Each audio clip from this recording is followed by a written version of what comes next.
کوشش کی تھی جیسے کہ سرجیکل اسٹرائک. ظاہر ہے اس کا جو جواب آیا پاکستان کی طرف سے شاید اس کا وہ اندازہ نہیں لگا سکے. ان کا خیال یہ تھا کہ یہ تمام تر بات اس مفروضے پہ کی گئی تھی کہ پاکستان جو ہے اس کا کوئی جواب نہیں دے گا, یہ جو رد عمل ہے پاکستان کی طرف سے نہیں آئے گا, یعنی کہ وہ محدود سطح کی جنگ کا آغاز کریں گے, پاکستان اس کو ابزارب کرے گا کیونکہ انہوں نے کشمیر کے تمام تر جو مدعا ہے وہ دہشت گردی کے ساتھ منسلک کیا, اور ان کا خیال تھا کہ اس کو دہشت گردی کے خلاف مہم جوئی کے طور پر دکھایا جائے گا, اور رد عمل میں پاکستان اس قسم کا عسکری جواب نہیں دے گا.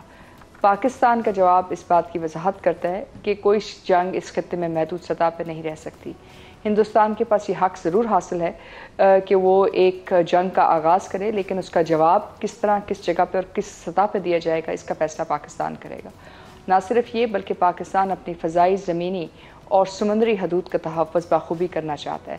پاکستان کے اندر بھی اور ہندوستان تک اپنے وہ تمام اہداف حاصل کر سکتا ہے عسکری سطح کے اوپر, اگر وہ یہ سمجھتا ہے کہ پاکستان کے جو بنیادی مفادات ہیں ان کو کسی قسم کا خطرہ ہے. یہ ایک خیال سے میسیج ہے جو مودی کی حکومت پر گیا ہے, یہ ایک میسیج ہے جو انڈین آرمڈ فورسز کے پاس گیا ہے, اور یہی ایک بہت بڑا مسئلہ ہے مودی کے لیے, کیونکہ اس سے یہ بات واضح ہوتی ہے کہ جنگ صرف کشمیر تک محدود نہیں رہے گی, یا یہ پاکستان کی حدود میں نہیں لڑی جائے گی, یہ ہندوستان تک جا سکتی ہے اور اس کے بڑے مضمرات آ سکتے ہیں اور بڑے خطرات آ سکتے ہیں پاکستان اور ہندوستان کے لیے. ایک اس کے ساتھ ساتھ یہ ایک بڑی جنگ میں تبدیل ہو سکتی ہے. ٹھیک ہے.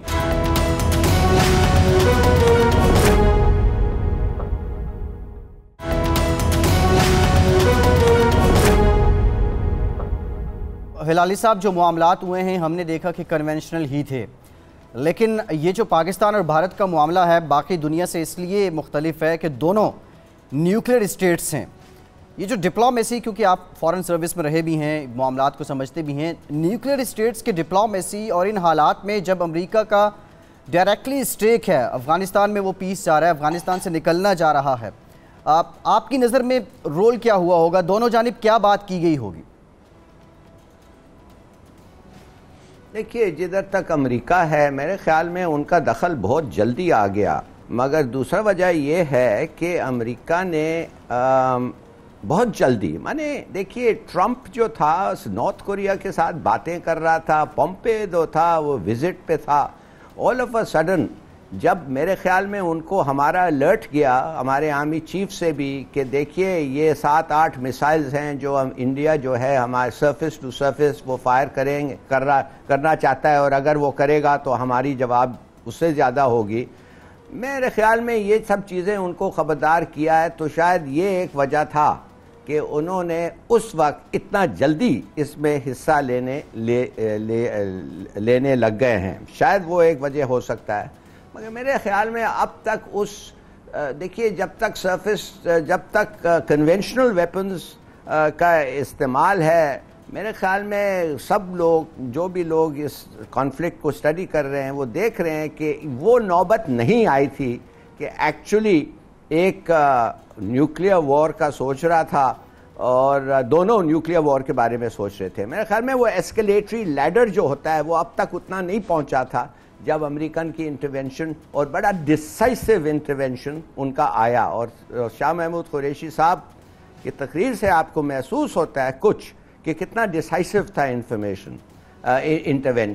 تو میرے خیال میں خیر جو بھی ہوا اچھی بات ہے. میں نہیں سمجھتا ویسے کہ مودی الیکشن سے پہلے تک اور کچھ نہیں کرے گا, میرے خیال میں وہ کرے گا. میں ذرا آپ کی طرف آؤں گا ایئر مارشل صاحب, یہ بتا دیں, ایک تو یہ سارے معاملات چل رہے ہیں, لیکن یہ جو ریسنٹ کشیدگی شروع ہوئی وہ پلوامہ اٹیک کے بعد ہوئی. پوری دنیا, انٹرنیشنل میڈیا یہ بتا چکا کہ عادل ڈار جو تھا وہ بیسکلی بھارتی مظالم کا جو کشمیر کے اندر ہو رہے ہیں ان کا ریاکشن تھا. لیکن آپ نہیں سمجھتے کہ مودی کے ان تمام سلسلوں نے, اس جارحیت نے, اس دراندازی نے کشمیر کے معاملے کو, موجودہ لہر کو انٹرنیشنلائز کر دیا ہے, کیونکہ بنیاد جو ہے وہ کشمیر ہی بن رہا ہے اس ساری کشیدگی کی؟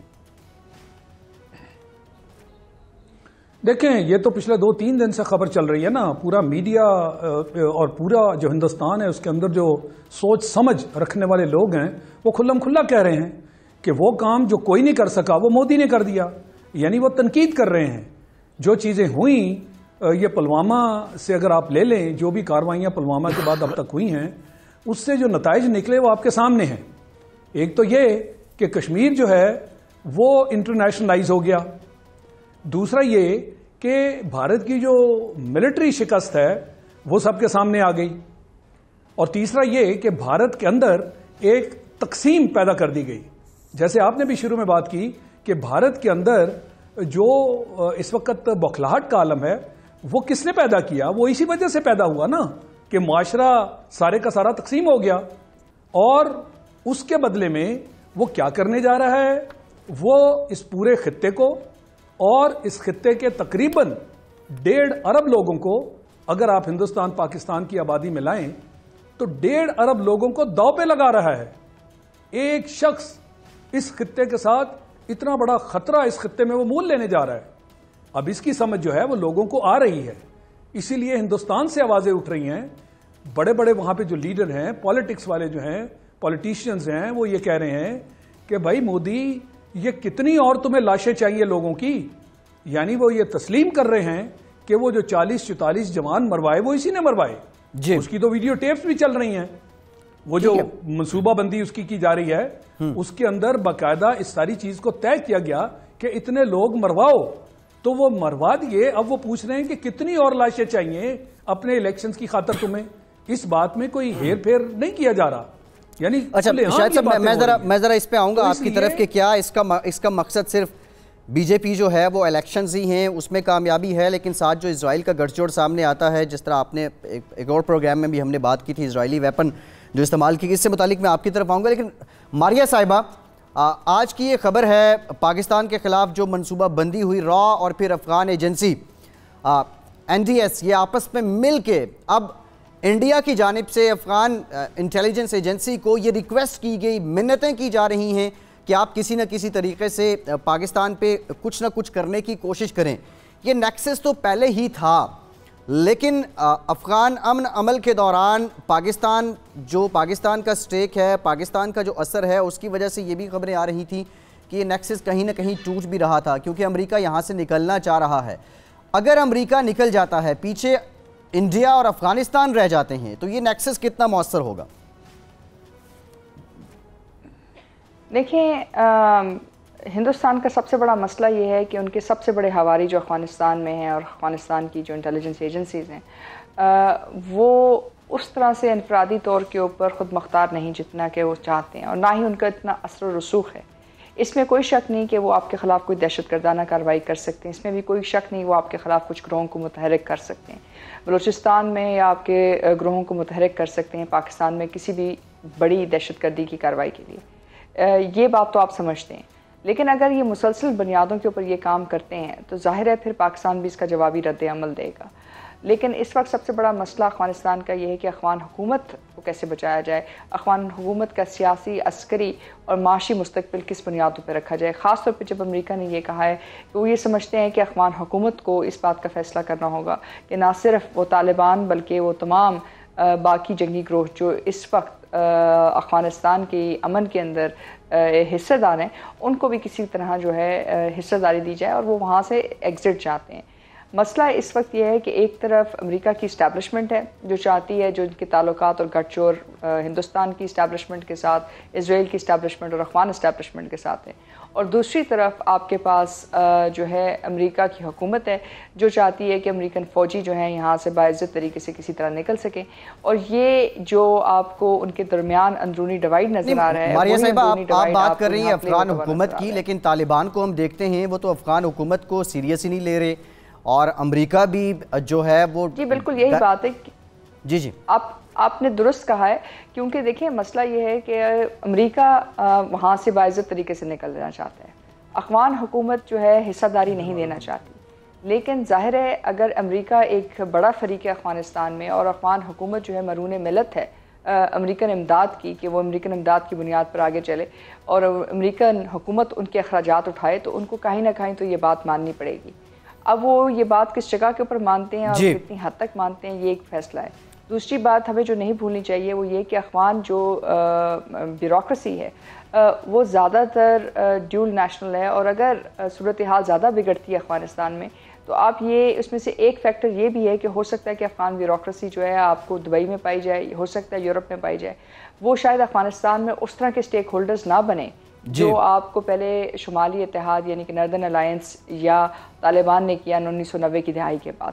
تو میرے خیال سے یہ جو افغانستان جس کا آج آپ کو سامنا ہے, جو افغان نیشنل انٹیلیجنس ہے اس وقت NDS ہے, یہ ایک مختلف قسم کی انٹیلیجنس ہے اور مختلف قسم کی حکومت ہے اور ان کی مختلف قسم کی ایکسپیکٹیشنز ہے. ایک بریک لینا ہے ہمیں ماریہ صاحبہ. بریک کے بعد جب واپس آئیں گے بات کریں گے. ہاؤس ان آرڈر کرنے کی باتیں ہو رہی ہیں. آج پارلیمان کے اندر بھی قلعدم تنظیموں کے خلاف جو حکومتی ایکشن سامنے آیا ہے اس کو لے کر بات چیت ہوئی ہے, اور دوسری جانب FATF کا معاملہ بھی ہے. پاکستان کو اپنے گھر کو بہتر کیسے کرنا ہے اور ہم کس سمت جا رہے ہیں, اس سے متعلق ایک بریک کے بعد بات کرتے ہیں. ہمارے ساتھ رہیے.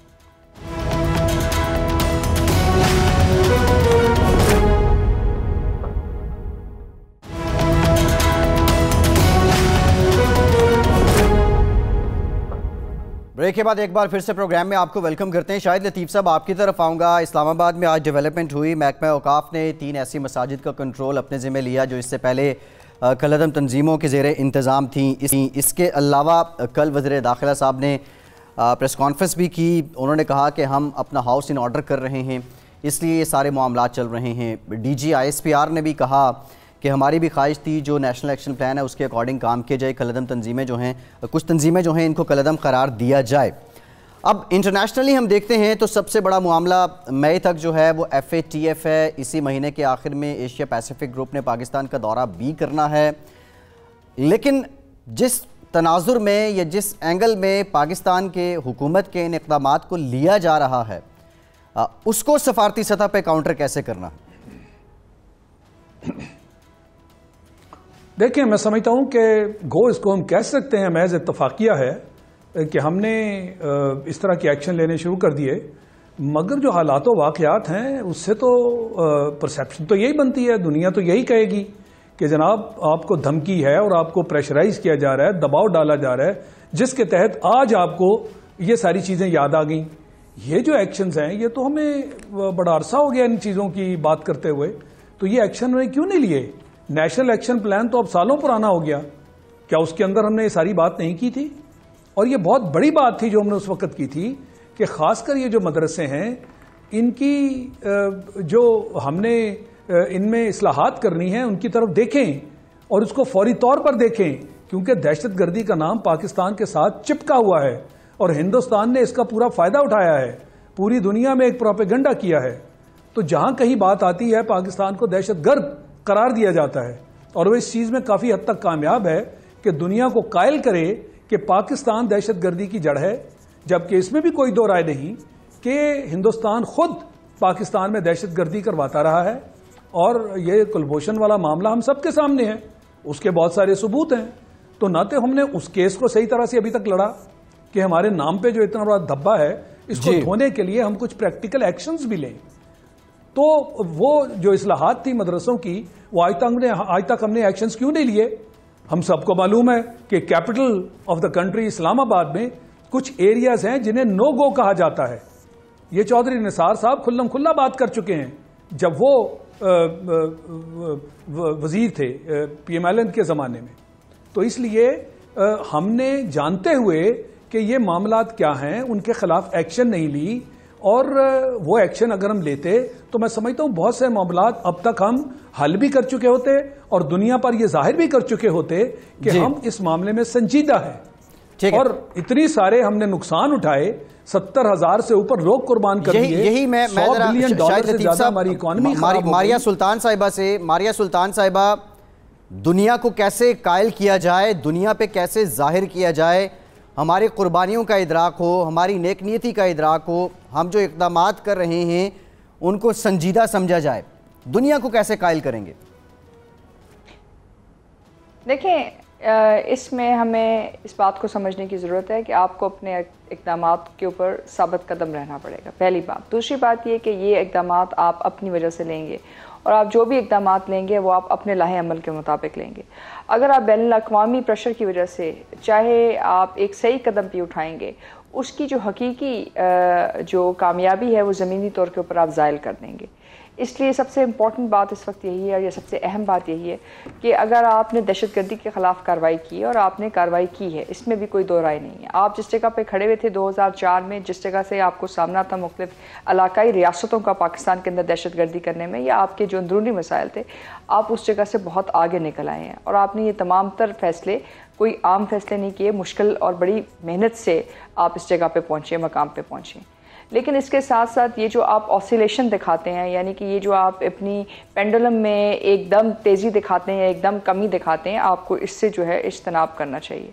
دوسری بات یہ کہ رہی بات کشمیر کی، میرے خیال سے کشمیر کے اوپر آپ کو اپنی جو پالیسی ہے اس کو بڑے واضح رکھنا چاہیے، کیونکہ اس میں کوئی دو رائے نہیں ہے کہ جو بین الاقوامی اقوام متحدہ کے اصول ہیں اس کے تحت رائٹ آف سیلف ڈٹرمنیشن کے اندر آپ کسی بھی ایسے تمام لوگوں کے ساتھ کھڑے ہو سکتے ہیں جن کے اوپر ظلم اور بربریت کی داستان لکھی جائے، اور آپ ان کی معاشی، سیاسی اور عسکری مدد کر سکتے ہیں جہاں بھی لوگ جو ہے فریڈم سٹرگل کے لیے کام کر رہے ہیں.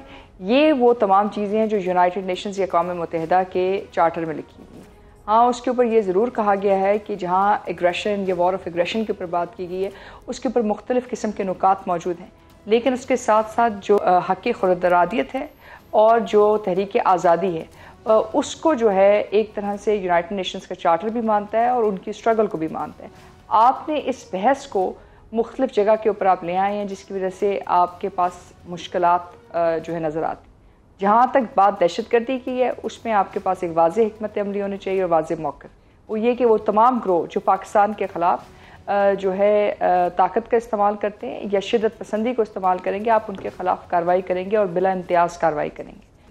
اور اگر آپ بلا امتیاز کارروائی کرتے ہیں تو پھر کوئی مسئلہ نہیں، لیکن اس کے ساتھ ساتھ ہمیں یہ بھولنا نہیں چاہیے آپ ایک قانونی ریاست کے طور کے اوپر کام کر رہے ہیں تو آپ کو قانون کے دائرے میں کام کرنا پڑے گا. جہاں ظاہر ہے کچھ مشکلات بھی آتی ہیں جس کی وجہ سے کچھ لوگ اندر آتے ہیں اور پھر باہر نکل جاتے ہیں، آپ کو ایکشنیبل انٹیلیجنس کے ساتھ ایسی انٹیلیجنس کے ساتھ میں ذرا ڈاکٹر صاحب ہلالی صاحب آپ کی طرف آؤں گا. ثابت قدمی کی بات کی ہے ماریہ صاحبہ نے. نیشنل ایکشن پلان ہم نے دیکھا کہ ایک عرصے تک تو اس پہ کام ہوتا رہا، ایپیکس کمیٹیوں کے اجلاس بھی ہوتے رہے، پھر کہیں سے یہ پلان سارا بند فائل میں چلا گیا، اب پھر سے یہ زندہ ہو گیا ہے. کنسسٹنسی یہ بہت بڑا سوال ہے. ثابت قدمی اگر آپ سمجھتے ہیں کہ ثابت قدمی سے چلا جائے تو کتنا ٹائم لگ سکتا ہے ہاؤس ان آرڈر کرنے کو؟ اب طریقہ ہے ہر چیز کا شروع کرنا اور ختم کرنا. طریقہ یہ اس کا ختم کرنے کا ہے، میں تو سمجھتا ہوں ایک بورڈ بنائیں جس میں ایک جنرل کو آگے رکھیں اور بڑے ذمہ دار لوگوں کو ایک بورڈ بنائیں اور اس پورے سسٹم کو ایک اپنا اسکول سسٹم میں ان کو ابزارب کریں. ان کا یونیفارم، ان کا کریکولر، ان کا ہر چیز ہمارے اپنے نیشنل اسکول سسٹم میں ابزارب کریں. اب افسوس سے یہ کہنا پڑتا ہے کہ پروونشل سسٹم ہو گیا ہے، ہمارا نیشنل ایجوکیشن سسٹم نہیں رہا. 18th امینڈمنٹ کے بعد پروونشل ہو گیا ہے، مگر پھر بھی جب تک سینٹر جو ہے اس کے پاس ایک دو صوبے کے گورنمنٹس ہیں، میرے خیال میں ان لوگوں کو طریقے سے فنڈز دے کے ابزارب کریں اور اس طریقے سے یہ اس قسم کے جو کیا کہتے ہیں انتہا پسند ایکسٹریمسٹ ٹیچنگز جو ہیں ان کو ختم کریں. یہ نہیں کہ ان کو چھوڑ دیں، یہ نہیں کہ ان کو ڈیزالو کر کے اور لوگوں کو کہیں جاؤ جدھر جانا ہے. نو، in a proper way, properly organized, headed by a committee, ان کو آپ ابزارب کریں اپنے سسٹمز کو. یہ ایک طریقہ ہے اور اس طریقہ بہتر. دوسری بات میں آپ کو یہ کہنا چاہتا ہوں in relation to کشمیر کہ دیکھیے یہ کیا آپ کے خیال میں ہندوستان جو کر رہا ہے کشمیریوں کے ساتھ اس کا جواب کون دیتا ہے؟ اس کا جواب ابھی تو کشمیری دینے لگے ہیں نا. جو آج کل کے Kashmiri it's become an indigenous. اس سے پہلے کون جواب دیتا تھا اس کا؟ کوئی نہیں. مانے اس سے پہلے آپ یہ جو نان سٹیٹ ایکٹرز ہیں وہ ان کا واحد ایک قسم کا ریٹیلیٹری لوگ تھے کہ ان کو مارو، ریپ کرو، ویڈوز کرو، بلائنڈ کرو. تو کون آتا تھا آگے؟ دیکھیے لیٹس کنسیڈ کہ یہ لوگ تھے جو ان کے ساتھ لڑ رہے تھے اور اب ان کا یوٹیلیٹی ختم ہو گئی ہے. نیشنلی ہماری ضرورت ہے کہ ان کو ہم کنٹرول کریں تو کریں، مگر یہ نہ سمجھیں کہ we don't owe them, we owe them. ہم ان کو دیکھ بھال کرنی چاہیے، اس لیے کہ ایک زمانے میں ہم نے ان کے ساتھ کام کیا تھا۔ ٹھیک، اچھا ہلالی صاحب، جو موجودہ ہم اقدامات کر رہے ہیں، آپ کہہ رہے ہیں کہ قومی دھارے میں بھی لایا جائے، اگین کویسچن آتا ہے سفارتکاری پہ، ہمارے جو اقدامات ہیں ان کو دنیا ماننے کو تیار کیوں نہیں ہوتی؟ اس لیے کہ دنیا معاف کریے دنیا کیا کہتی ہے ریزولوشن پہ ریزولوشن ہم نے پاکستان نے سپورٹ کیا ہے، وہ ریزولوشنز کیا کہتے ہیں کہ ٹیررزم، اس کو ٹیررزم کرتے ہیں، حالانکہ نیشنل رائٹ ہے سیلف ڈیفنس کا، مگر دنیا اس کو ٹیررزم کرتی ہے۔ ایک سٹیٹ کے ساتھ جب آپ کچھ ایکشن لیتے ہیں، ایک سٹیٹ جب کچھ ایسی چیز کرتی ہے جس کا جوابی کاروائی وائلنس میں ہوتا ہے اور ہونا بھی چاہیے، self defence is a right, self defence کو وہ کہتے ہیں ٹیررزم۔ کشمیر کا کوز کدھر ہے؟ کشمیر میں کون سی یونائٹڈ نیشنز ریزولوشن کو امپلیمنٹ کیا ہے؟ وہ کہتے ہیں جو آپ ریگولر گورنمنٹ کے خلاف کریں، جو بھی کریں، جو وجہ سے کریں، اٹس ٹیررزم۔ تو ویسے اس بیسس پہ یہ پروسیڈ کر رہے ہیں۔ ایک بریک لینا ہے ہلالی صاحب، ایک بریک لینا ہے، بریک کے بعد جب واپس آئیں گے اس سے متعلق بات کریں گے، پاکستان کی قربانیوں کا ادراک، اور پھر اس کے ساتھ ساتھ جو یو این سیکیورٹی کاؤنسل ہے اس میں بھی پاکستان کو لے کے، پاکستان کے خلاف وہاں بھی بھارت اپنی لابنگ کر رہا ہے۔ اس وقت پاکستان کو کون سے وہ محاذ ہیں جن پر کام کو مزید تیز کرنا ہوگا، اس سے متعلق اپنے پینلسٹ سے جاننے کی کوشش کریں گے، ہمارے ساتھ رہیے۔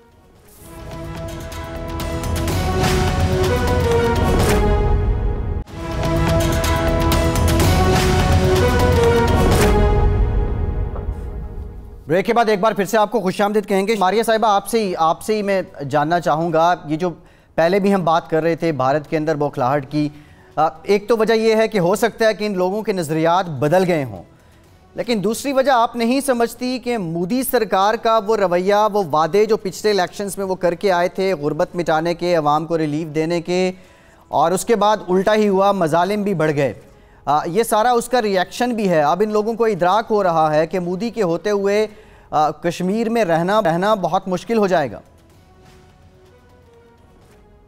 دیکھیں، مودی کو سمجھنے کے لیے یہ بات بہت زیادہ ضروری ہے کہ آپ ہندوستان کا جو سیفرون رنگ ہے اس کو سمجھیں، یعنی جو ان کی شدت پسندی کی جو سوچ ہے اس کو سمجھیں۔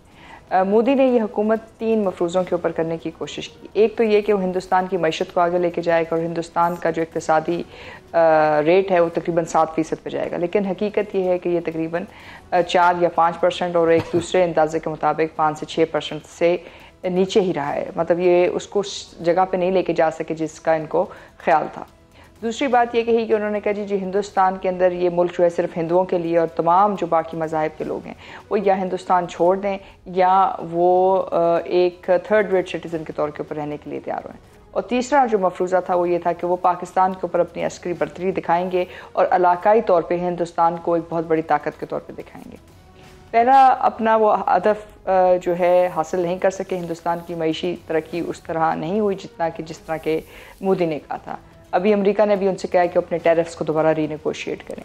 دوسری بات یہ تھی کہ جو ہندوؤں کی جنہوں نے انہوں نے بات کی کہ جی ان کو شاید وہ اوپر لے کے آ سکیں گے، اس کو بھی وہ اس طرح نہیں لے کے آ سکے، لیکن شدت پسندی میں ضرور اضافہ ہوا۔ اور تیسری بات جو تھی وہ پاکستان پہ ایک جنگ عائد کرنے کی، اپنی عسکری برتری کو دکھانے کی تھی، اس کے اندر بھی ان کو بری طریقے سے ناکامی ہوئی۔ اب صورتحال یہ ہے کہ سوائے طاقت کے، شدت کے اور بربریت کے، مودی حکومت کے پاس نہ تو علاقائی طور پہ کوئی اور حکمت عملی ہے اور نہ ہی اندرونی طور پہ اور نہ ہی بین الاقوامی سطح کے اوپر، جہاں وہ ہندوستان کو ایک بڑی طاقت کے طور پہ یا علاقائی طاقت کے طور پہ وہ برتری حاصل کرا سکتے، جس کی وہ باتیں کر رہے تھے۔ یہی وجہ ہے کہ جو کشمیر کے اندر جو لوگ ہیں، جو شاید اس وقت ان کے ساتھ سمجھ رہے تھے کہ کوئی سیاسی سمجھوتے کے تحت شاید آگے جا سکیں گے یا نہیں جا سکیں گے، ان کے پاس بھی یہ سوچ کے اندر ایک بہت بڑی تبدیلی آئی ہے کہ کشمیر کی صورتحال اور جو اندرونی کشمیر کی تحریک آزادی ہے وہ اس نہج پہ پہنچ چکی ہے کہ جہاں کوئی عسکری کارروائی ہندوستان کی طرف سے، کوئی ظلم اور بربریت اس تحریک کو روک نہیں سکے گا۔ ٹھیک ہے ہلالی صاحب، D G I S P R نے بھی کہا ہے کہ خطے میں امن مسئلہ کشمیر کے حل کے ساتھ مشروط ہے، اور پھر اس کے ساتھ ساتھ ایک اور بات انہوں نے کی، الزامات سے بہتر ہے کہ بھارت پہلے اپنا گھر درست کرے۔ اب یہ ذرا سمجھا دیں، بہت سے لوگ اس سے پہلے حکومتیں بھی کہتی رہیں، عسکری قیادت بھی کہتی رہی، جو انٹرنیشنل تھنک ٹینکس ہیں، پلیٹ فارمز ہیں، وہ بھی کہتے رہے کہ ساؤتھ ایشیا میں، اس ریجن میں پیس جو ہے وہ کشمیر کا مسئلہ حل کیے بغیر نہیں آ سکتا۔ یہ جو تحریک پچھلے 2-3 سال سے کشمیر کی ہے یہ کتنی مختلف ہے؟ اس سے پہلے جو یہاں پہ مختلف پیچز میں تقریر چلا کرتی تھی، مختلف ادوار میں تحریک چلا کرتی تھی۔ دیکھیے جب مودی آیا 2014 میں تو کشمیر میں بقول ہندوستانی فوج 77 ملیٹنٹس تھے، آج بقول ہندوستان کا فوج 400 ہیں۔ اس کا کیا مطلب ہے؟ اس کا مطلب ہے کہ مودی کے پالیسیز ناکام ہیں، مگر ہم سمجھتے ہیں ناکام ہو۔ کیا پتا آپ کو کہ مودی کا پالیسی یہی ہے؟ مثال کے طور پہ آپ نے ایک فریز سنا ہوگا پیلسٹینینائزیشن آف کشمیر۔ اس کا کیا مطلب ہے؟ اس کا مطلب یہ ہے کہ یہ نیتن یاہو کے ساتھ یہ ان سے مشورہ لے رہے ہیں نا۔ نیتن یاہو نے ان کو کہا ہے تم ایسے کرو، کاؤنٹر ٹیرر آپریشن کرو، پہلے تو ری الیکٹ ہو، ایک دفعہ تم ری الیکٹ ہو جائے تو کشمیر میں کاؤنٹر ٹیرر آپریشن شروع کرو اور لوگوں کو اپنے گاؤں اور شہروں سے نکالو اور پاکستان لائن آف کنٹرول کی طرف ان کو پش کرو، اور ساتھ ساتھ تم 35A آرٹیکل جو ہے کانسٹیٹیوشن کا جو کہتا ہے کہ غیر کشمیری کشمیر میں زمین نہیں خرید سکتا، اس کو ختم کرو۔ وہ ہمیں پتہ ہے کہ وہ جو کوشش ہے وہ اس وقت جاری ہے۔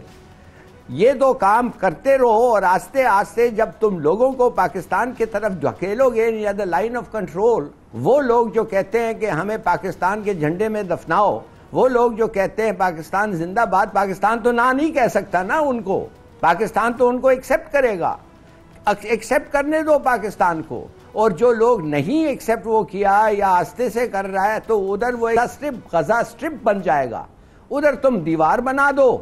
مین وائل یہ جو پاپولیشن کمپلیکشن ہے کشمیر کا کہ ہندو اکثریت ہے، اس کو آستے آستے سے انڈیا سے لوگوں کو منگاؤ، سیٹل کرو اور چینج کرو۔ یہ ہے پیلسٹینینائزیشن آف کشمیر، یہ ہے مودی کا لمبا ایجنڈا۔ یہ مت سمجھے کہ یہ کوئی سبق حاصل کیا ہے اس چھوٹے جھڑپ سے۔ اس چھوٹے جھڑپ سے صرف ایک انڈین مارے گیا ہے نا، ایک انڈین مارے گیا ہے، اور آپ کہتے ہیں اس کو سبق مل جانا چاہیے۔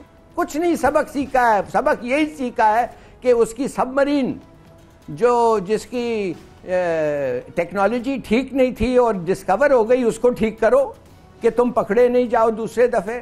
یہ سبق سیکھا ہے کہ یہ جو تم نے راکٹس واکٹ سب یہ کرے تھے تیار رکھو۔ مانے ہم سمجھتے ہیں کہ مودی ایک کیجولٹی سے سبق سیکھ گیا ہے؟ آف کورس ناٹ، کچھ نہیں۔ چلیں میں ذرا ڈاکٹر صاحبہ آپ کی طرف آؤں گا۔ یہ جو پیلسٹینائزیشن آف کشمیر بات کر رہے ہیں ہلالی صاحب، پھر تو یہ ہم دیکھیں بیسکلی آئیڈیولوجیکل وار ہو جائے گی۔ پاکستان بننے کا بھی ایک مقصد تھا، ایک نظریہ تھا، اسرائیل کا بننا بھی ایک مقصد تھا، ایک نظریہ تھا، اور اس میں وہ پھر بھارت کے ساتھ نیکسس، پھر تو یہ سارے موجودہ حالات سے نکل کے سارے معاملات آگے نکل جائیں گے۔ دیکھیں جب ہم کہتے ہیں کہ کشمیر ایک نامکمل تقسیم ہے تو اس کا مطلب کیا؟ اس کا مطلب یہ کہ اگر پاکستان کا مطلب لا الہ الا اللہ تو کشمیر کا مطلب لا الہ الا اللہ۔ ان کے خلاف یہ ظلم اور بربریت کی داستان کس لیے لکھی جا رہی ہے؟ کیونکہ وہ مسلمان ہیں، اس لیے کہ وہ سمجھتے ہیں کہ وہ پاکستان کا حصہ ہے، اس لیے کہ وہ سمجھتے ہیں کہ وہ اب تحریک آزادی کی اس جگہ پہ پہنچ گئے جہاں ہندوستان کے لیے سیاسی طور کے اوپر یا عسکری طور کے اوپر ممکن نہیں کہ ان لوگوں کو روک سکیں۔ اس وقت یہ جو ہندوستان کی طرف سے کوشش تھی کہ ایک بڑی جنگ یا ایک چھوٹی جھڑپ یا پاکستان کی طرف اس جنگ کو لایا جائے، اس کی بنیادی وجہ یہی ہے کہ جو ظلم و بربریت وہاں لکھ رہے تھے وہ اس کے اندر اضافہ کرنا چاہتے ہیں۔ نہ صرف اس میں اضافہ کرنا چاہتے ہیں لیکن اس کے ساتھ ساتھ یہ جو سینک ویلیز کا کانسیپٹ ہے، یعنی کہ جہاں وہ ہندوستانی افواج کے لوگوں کو کشمیر کے اندر نہ صرف جگہ دینا چاہتے ہیں لیکن اس کی بنیاد کے اوپر ایک نئی جو ہے پالیسی جو ہے اس کی بنیاد رکھنا چاہتے ہیں۔ تو یہ وہ تمام چیزیں ہیں جو حقیقت ہیں، لیکن اس وقت فرق صرف یہ ہے کہ کشمیریوں کے پاس شاید دوسری طرف ایک ریاست نہیں تھی جو ان کے ساتھ اس طرح کھڑی ہوتی جو پاکستان کشمیریوں کے ساتھ کھڑا ہوئے گا۔ کیونکہ اگر کشمیر پاکستان بنے گا پاکستان تو ظاہر ہے پھر ہمیں اس کے لیے وہ تمام اقدامات بھی کرنے پڑیں گے۔ کشمیر کی ریزولوشنز پاکستان نے اقوام متحدہ کے اندر جا کے ان کا کیس لڑا۔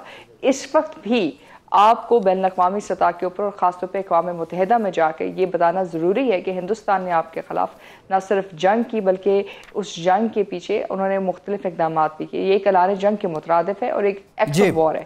آپ جب تک اس کو ایک ایکٹ آف وار ڈکلیئر نہیں کرتے اور صرف جھڑپ دکھاتے ہیں تو ہندوستان کی جو باقی حکومت ہے اور ہندوستان کے جو باقی لوگ ہیں ان تک یہ بات نہیں پہنچے گی کہ کشمیر کا مسئلہ کوئی محدود مسئلہ نہیں ہے.